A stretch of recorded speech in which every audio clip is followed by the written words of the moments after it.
Në Ulqin, tingujt e detit janë zëvendësuar nga thirrjet e protestave. Qyteti është përfshirë prej një muaji nga një val pak nasie që buron nga një marrëveshje e qeverisë së Malit të Zi me Emiratet e Bashkuara Arabe për të dhënë me qera një investitori arab plazhin e madh të Ulqinit për 99 vite.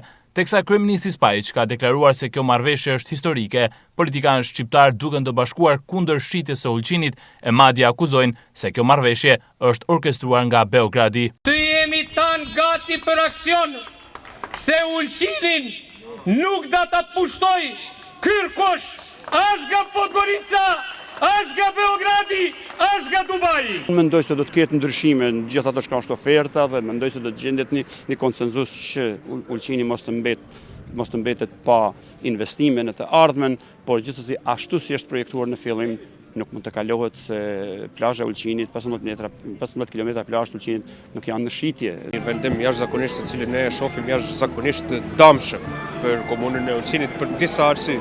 Një arsye dhe arsyeja ndoshta më e rëndësishme është transparenca. Normalisht mund të dëmtohen interesat e shqiptarëve sepse ky investim e ka një kthes para se mrinë Ulqin e ka një kthes nga Beogradi. Në vijën e parë të protestave është edhe kryetari i komunës Genci Nemanbegu. Ai thotë se shqiptarët nuk janë kundër zhvillimit, por janë kundër shitjes së Ulqinit.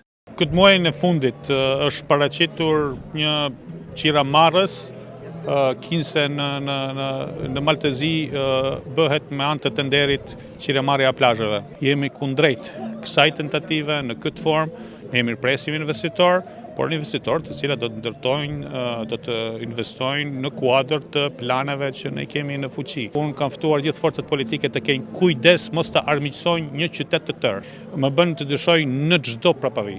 Protestuesit kërkojnë të jenë pjesë e vendimarrjes, jo thjesht spektator të fatit të plazhit të tyre që kanë trashëguar ndërbreza.